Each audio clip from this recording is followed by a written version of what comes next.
하나님의 평강과 축복이 여러분과 함께 하시기를 주님의 이름으로 축원합니다.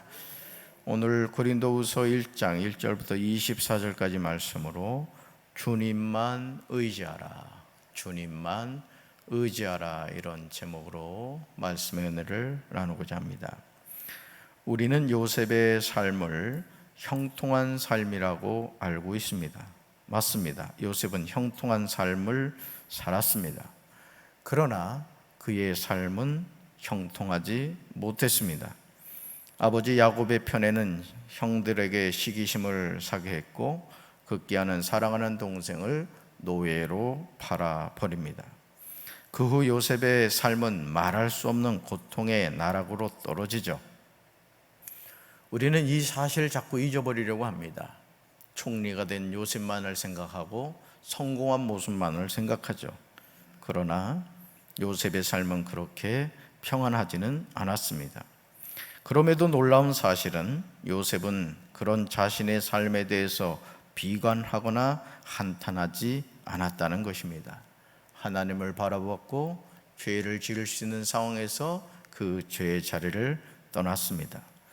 자신의 삶에 고난이 다가올수록 그는 주님께로 더 가까이 나갔습니다. 저는 우리 사랑하는 성도 여러분들의 삶이 평안하시고 형통하시길 주님의 이름으로 축원합니다. 그러나 뜻하지 않은 고난과 인생의 역경이 다가올 때 주님으로부터 멀어지는 인생이 아니라 더 주님을 찾고 주님을 가까이 나아가시는 저와 여러분 되시기를 주님의 이름으로 축원합니다. 이런 요셉을 하나님이 어찌 외면하시겠습니까? 오늘 고린도후서 1장에서 바울은 우리가 좋아하지 않는 낱말들을 나열하고 있는 것을 보게 되죠. 바로 그것이 환난과 고난입니다. 오죽하면 8절 하반절에서 힘에 겹도록 심한 고난을 당하여 살 소망까지 끊어지고 라고 고백하고 있겠습니까? 근데 정말 놀랍게도 바울은 이런 상황을 믿음의 눈으로 해석한다는 거죠.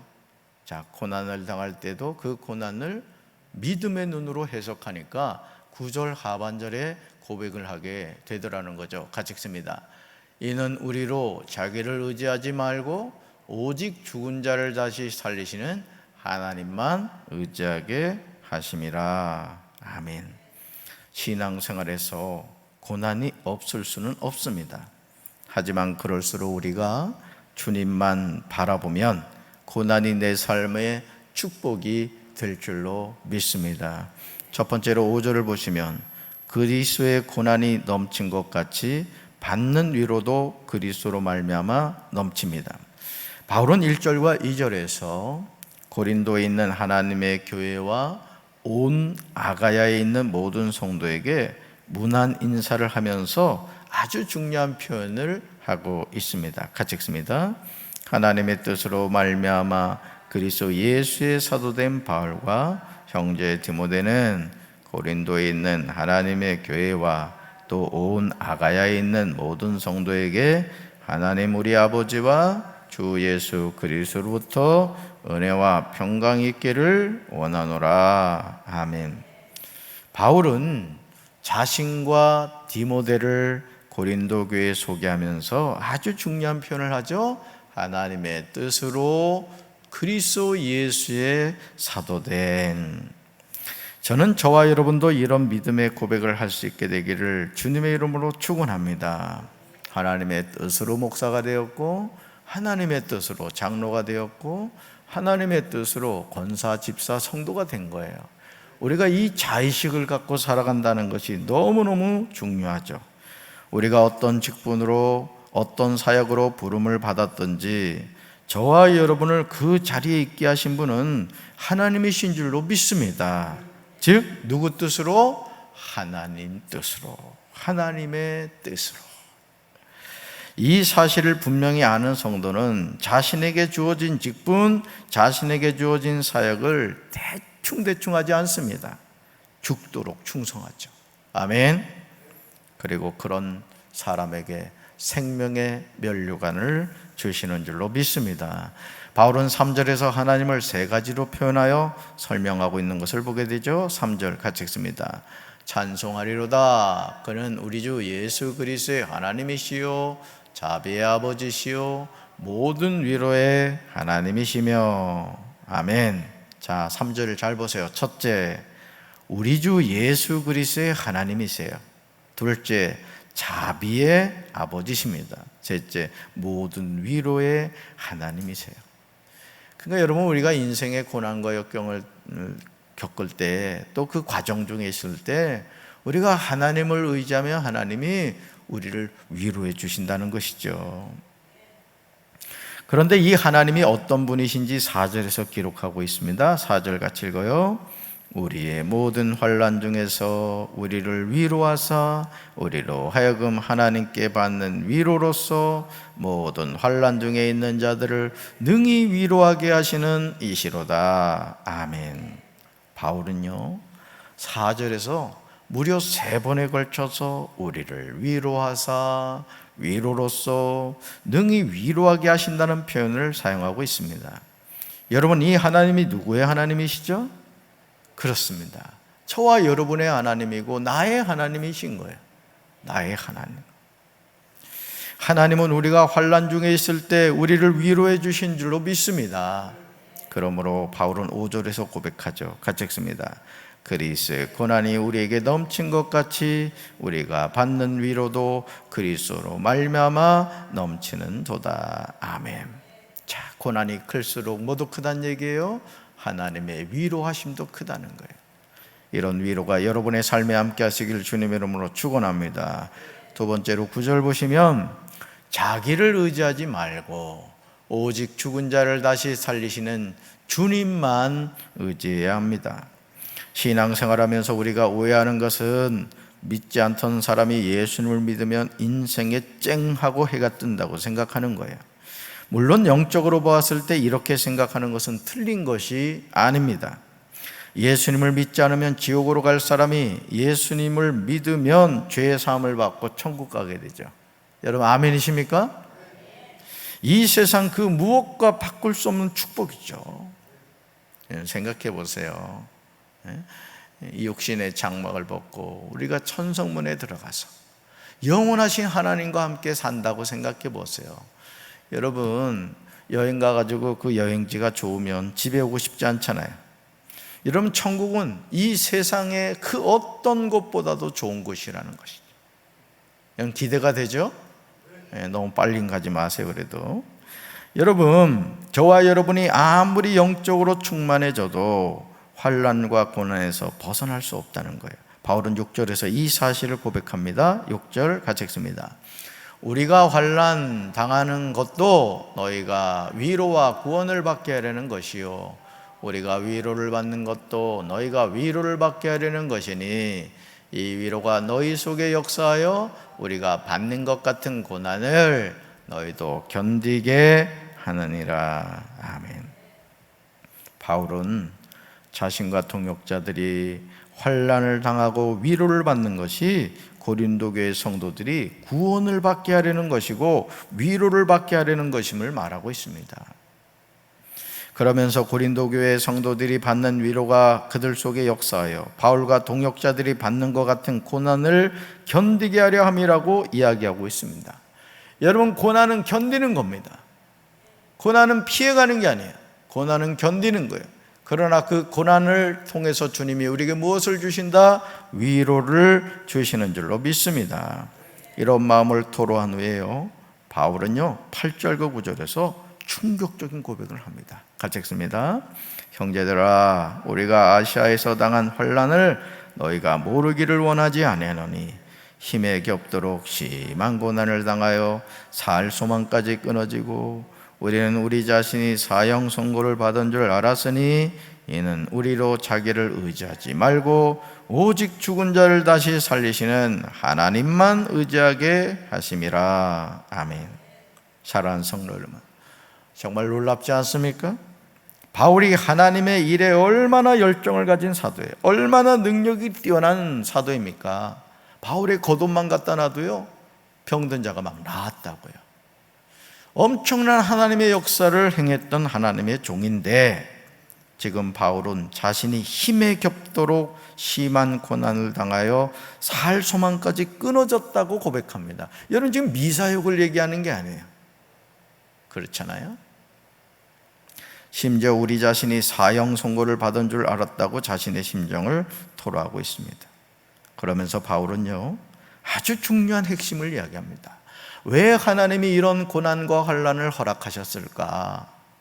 왜 하나님이 사랑하는 주의 종이고 하나님이 크게 쓰시는 주의 종인데 이런 환난과 고난을 허락하셨을까?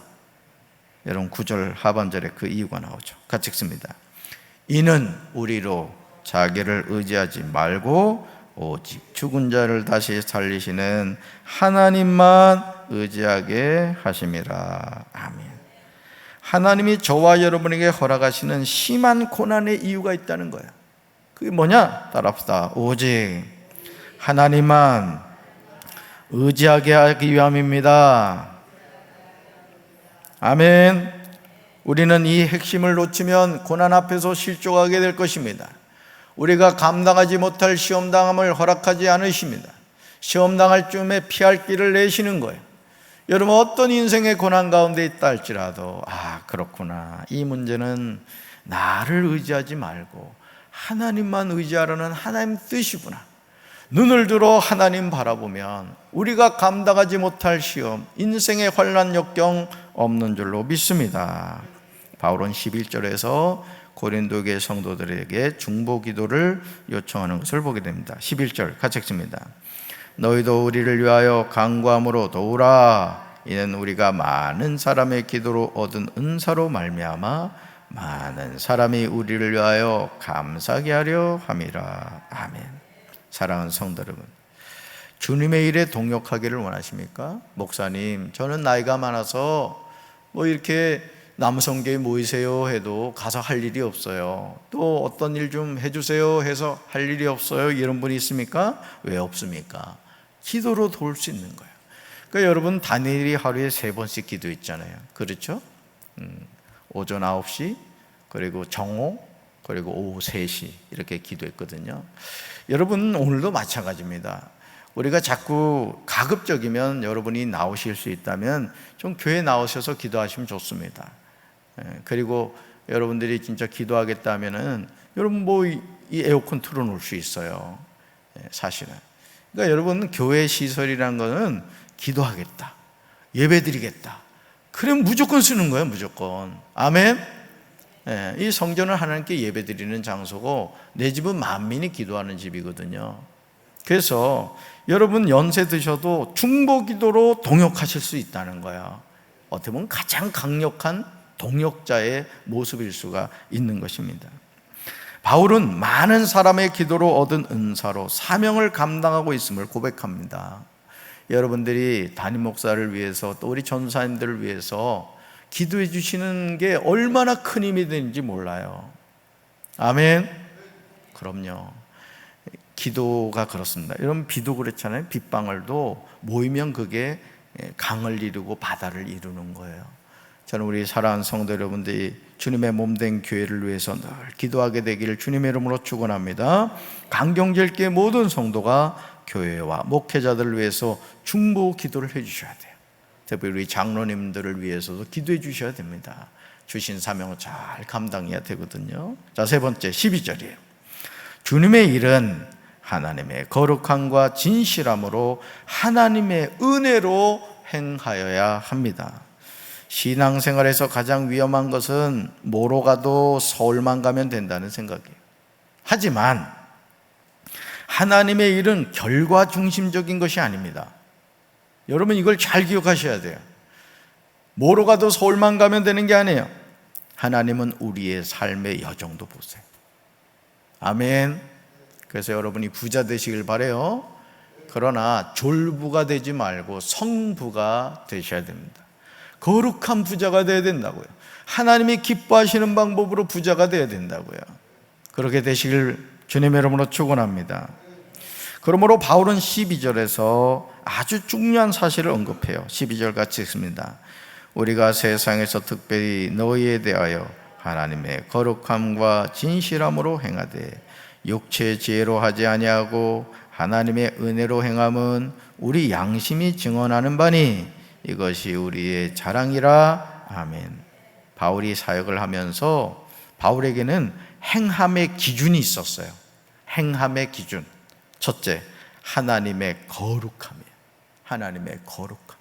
둘째요, 진실함이에요. 셋째, 하나님의 은혜입니다. 이걸 가지고 있었어요. 거룩함, 진실함, 은혜. 그러므로 삶이 없는 신앙은 위선인 거예요. 교회에서 모습은 거룩한데 가정에서는 전혀 거룩한 삶의 모습이 없으면 어느 누가 그런 사람을 보고 바른 신앙이라고 하겠습니까? 저는 저와 여러분이 주님의 일을 감당하면서 거룩함, 진실함, 은혜를 붙잡게 되시길 주님의 이름으로 축원합니다. 사역을 하는 사람에게 있어 자랑이 무엇이죠? 14절 보실까요? 14절에서 바울이 대답합니다. 너희가 우리를 부분적으로 알았으나 우리 주 예수의 날에는 너희가 우리의 자랑이 되고 우리가 너희의 자랑이 되는 그것이라. 아멘. 이런 자랑이 강경질게 차고 넘치게 되길 주님의 이름으로 축원합니다. 담임 목사에게는 우리 강경질게 성도들이 자랑이 되는 거예요. 야, 여러분 신앙생활을 어떻게 하는지 보려면은 우리 강경질게 성도들을 보라고. 어? 또 우리 성도들은 목회를 어떻게 해야 되는지 알려면은 우리 강경질게 담임 목사를 보라고. 여러분 이렇게 서로 자랑이 돼야 되는 거예요. 그런 교회가 될 줄로 믿습니다. 네 번째 19절이에요. 예수 그리스도는 예하고 아니람이 되지 아니하셨으니 예만 되십니다. 주 예수의 날에 성도는 목회자의 자랑이 되고 목회자는 성도의 자랑이 되는 것, 하나님이 원하시는 모습입니다. 바울은 15절, 16절, 17절에서 자신의 솔직한 심정을 고백하고 있어요. 특히 16절을 보시면 계획하였으니라고 말합니다. 그러나 이런 계획에 대해서도 바울은 17절에서 겸손히 하나님께 맡기는 것을 보게 돼요. 자, 같이 읽습니다. 이렇게 계획할 때 어찌 경솔히 하였으리요. 혹 계획하기를 육체를 따라 계획하여 예예 하면서 아니라 하는 일이 내게 있겠느냐. 아멘. 바울은 자신이 하나님의 일을 하면서 경솔히 계획하지 않았다고 고백합니다. 그래서 주의 종들은 주님의 일을 할 때 기도해야 되는 거예요. 우리 어린이 교회도 마찬가지예요. 여름 성경학교 지금 앞두고 있는데 교사들이 나와 기도해야 되는 거예요. 청소년교회도 마찬가지예요. 하나님의 일은 기도하지 않고는 감당하지 못합니다. 아멘이십니까? 우리 장로님들도 마찬가지입니다.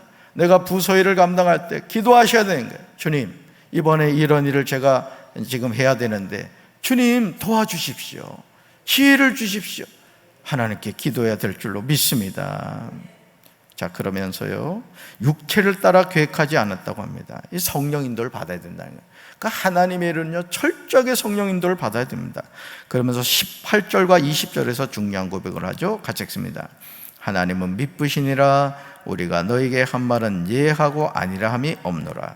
하나님의 약속은 얼마든지 그리스도 안에서 예가 되니 그런즉 그로 말미암아 우리가 아멘하여 하나님께 영광을 돌리게 되느니라. 아멘.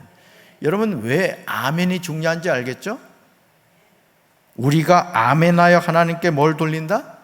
영광을 돌리는 거예요. 그러니까 아멘은요, 하나님께 영광을 돌리는 거예요. 예, 믿습니다. 그대로 될 걸 믿습니다, 이 뜻이에요. 바울은 언제나 육체를 따라 계획하는 것이 아니라 신실하신 하나님처럼 하나님의 약속은 얼마든지 그리스도 안에서 예가됨을 믿었던 거예요. 이게 중요하죠. 이게 믿음인 거예요. 결국은 하나님은 신실하시다, 하나님은 약속을 지키신다, 이거를 의심하지 않았던 것이죠. 이런 믿음을 근거로 하여 우리가 아멘할 때 하나님께 영광을 돌리게 되는 줄로 믿습니다. 그래서 교회가요, 영적으로 깨있는 것을 보는 것 가운데 하나가 아멘 소리를 보면 알아요. 아멘 소리. 은혜가 없는 교회는요, 아멘 소리가 없어. 근데 여러분 은혜를 사모하고, 여러분 또 그렇거든요. 우리가 이 참 마음 먹는 당이 중요합니다. 이 고백이라는 게 중요합니다. 제가 늘 말씀을 드리지만은 제가 아내가 어떤 음식을 해줘도 잘 먹었다고 늘 얘기를 해요. 제가 어디 그 세미나를 갔었나 누구한테 들었어요. 아내한테 음식 먹고 나서 무조건 잘 먹었다 하라는 거예요. 그럼 소화도 잘 된다는 거예요. 진짜 제가 이제까지 살면서 소화 안 돼가지고 걱정한 적이 없다니까요. 생각해 보세요. 음식 먹고 잘 먹었다니 위도 회개할 거 아니에요. 소화가 잘 되는 거예요. 여러분, 우리가 하나님의 일도 마찬가지입니다. 아멘하여 하나님께 영광 돌리시길 주님의 이름으로 축원합니다. 자, 바울이 이렇게 고백할 수 있었던 근거가 나와요. 19절 같이 읽습니다. 우리 곧 나와 실로아노와 디모데로 말미암아 너희 가운데 전파된 하나님의 아들 예수 그리스도는 예하고 아니람이 되지 아니하셨으니 그에게는 예만 되었느니라. 아멘. 그러니까 여러분, 할 수 있거든요. 무슨 말이냐, 믿는 자에게 능히하지 못할 일이 없느니라. 여러분, 우리 주님은 여러분 전지전능하신 하나님이시라고요. 그러니까 여러분, 우리가 어떤 일이든 그렇습니다. 안 된다 하면 안 돼요.